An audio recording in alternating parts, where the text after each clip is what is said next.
नमस्कार मित्रांनो, मी आहे तुमचा होस्ट आणि दोस्त विनय. तर जाणून घेऊया आपल्या आजच्या क्रिकेट विषयीच्या ताज्या घडामोडी. तर पहिलीच बातमी आहे आय-पी-एलची. आता तुम्ही म्हणाल आय-पी-एल तर आत्ताच संपली. हो, हो, मला माहिती आहे आय-पी-एल आत्ताच संपले आणि आपला आर-सी-बी संघ जिंकलेला आहे.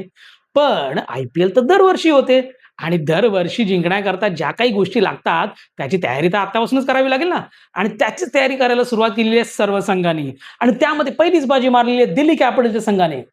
तर आत्ताच हाती आलेल्या बातमीनुसार दिल्ली कॅपिटल्सच्या संघाने लखनौ सुपर जायंटच्या माजी कॅप्टन रिषभ पंतला फोडून आपल्या संघात सामील केलेलं आहे. पहा हे फोडाफोडीचं राजकारण कुठपर्यंत पोहोचलंय. पण याचाच ईंट का जवाब पत्थर से दिलाय लखनौ सुपर जायंटने. लखनौ सुपर जायंटने दिल्ली कॅपिटल्सच्या स्पिनर कुलदीप यादवला आपल्या ताफ्यात सामील करून घेतलेलं आहे रिषभ पंतच्या एक्सचेंज करून. पण ह्यामध्ये सगळ्यात इंटरेस्टिंग बातमी ती अशी की ज्या एल-एस-जीने रिषभ पंतला मागच्या 2 वर्षांमध्ये 27 करोड दिले, तोच रिषभ पंत आता डी-सीमध्ये म्हणजे दिल्ली कॅपिटलमध्ये 15 करोडमध्ये चाललाय.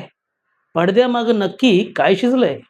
पण हरकत नाही. पण या सगळ्या प्रक्रियेमध्ये ऋषभ पंतला माझा एकच सल्ला आहे, की किमान दादा, आता तरी जेव्हा लखनौ ते दिल्लीचा प्रवास करशील, तेव्हा सोबत एक ड्रायव्हर घेऊन जा. नाहीतर हा प्रवास दिल्लीला खूप महागात पडेल. ज्यांना समजलं त्यांनी लाईक ठोका. आह! तर दुसरी बातमी आहे आपल्या वुमन्स क्रिकेट टी-20 वर्ल्ड कपची. अ, माहिती आहे ना?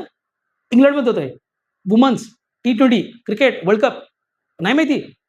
एकीकडे म्हणताय, की हमारी छोरी छोरों से कम है क्या? आणि दुसरीकडे तुम्हाला वुमन क्रिकेट टी-20 वर्ल्ड कप चालू आहे तुम्हाला माहीतच नाहीये. धन्यवाद तुम्ही.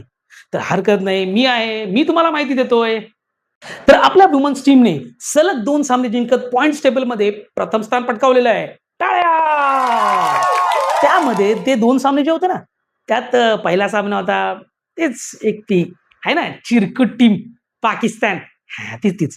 तर तिला हरवलेलं आहे सहज. आणि दुसरी टीम होती खूप मोठी टीम होती. युरोपची खूप मोठी टीम आहे. I think Netherlands. अ, तिच्याविरुद्ध पण आपण खूप इझिली जिंकलोय. पण त्यामध्ये सांगण्यासारखी गोष्ट एवढीच की भारतीय संघाने म्हणजे वुमन्स क्रिकेट टीमने प्रथमच टी-20 वर्ल्ड कपमध्ये 200 चा पल्ला गाठलेला आहे. हो, हो. 209 धावा काढलेल्या आहेत आणि त्यामध्ये सिंहाचा वाटा आहे स्मृती मंदाना आणि छोटी सेवाग शेफाली वर्माचा. तर नक्कीच पहा. कुठे पाहाल? टीव्हीवर. इंग्लंडला नका जाऊ त्यासाठी. इथं कोण श्रीमंत आहे तेवढा? हो, अशाच क्रिकेट विषयीच्या नवीन अपडेट्स जाणून घेण्याकरता आमच्या चॅनलला सबस्क्राईब करा, शेअर करा आणि हो, सगळ्यात महत्त्वाचं लाईक करा.